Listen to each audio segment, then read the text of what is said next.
এই নদী গ্রামগুলো ভাঙে বহু দূর থেকে নদী ভেঙে গেলো আসে স্কিমটা পাঠ হলো দেখেন ইমুরের কাজ ওকে এই ইমুরের কাজ ওকে আমার এই পয়েন্টের নাম 10 নম্বর পয়েন্ট এই 10 নম্বর পয়েন্টে কী যে একটা কনেক্টার আছে এর কাছে আজ আবেদন করি আজ কান্দি কাজ আজ পর্যন্ত এই গোবিন্দপুরে একটা ঐতিহ্যবাহী গ্রাম যেখানে ছিল অনেক শিক্ষা প্রতিষ্ঠান ইতিপূর্বে সব নদীগর্ভে বিলীন হয়েছে।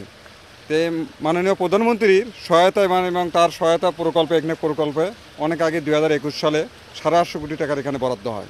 তো এখন এই ঠিকাদার প্রতিষ্ঠানে গাফিলতির কারণে আমরা দেখতেছি যে আমাদের স্বপ্ন ভেঙে গেছে। এই 6 মাসের ভেতরে এই বন্যা শেষ হতে দেখা যাচ্ছে যে আমাদের যেটুকু এখন অনেক মানুষই ছিটমহলের মতো যাযাবর হয়ে গেছে, যেটুকু মানুষ আমরা আসছি মাথা গোঁজা থাই এখন সে থাকাও হুমকির মুখে হয়েছে।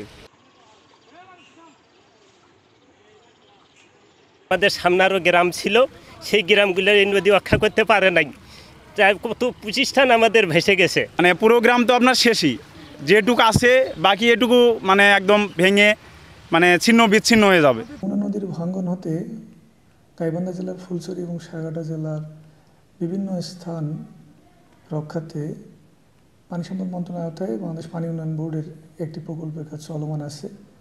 এই প্রকল্পের মাধ্যমে 15 কিলোমিটার বন্যা নিয়ন্ত্রণ বাঁধ পুনরাকৃতিকরণ ও 13 কিলোমিটার নদীতীর সংরক্ষণ কাজ চলমান আছে।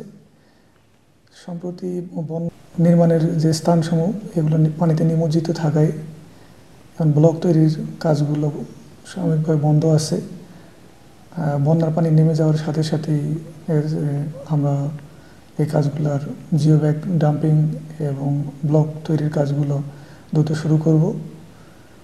আর আমাদের বিশেষ করে গোবিন্দি থেকে শুরু করে হলদিয়া পর্যন্ত সমস্ত জায়গায় জিও ব্যাগ এবং ব্লক প্লেসিং করা আছে এবং এগুলো নদী ভাঙ্গনের মধ্যে পড়বে না আশা করা যাচ্ছে।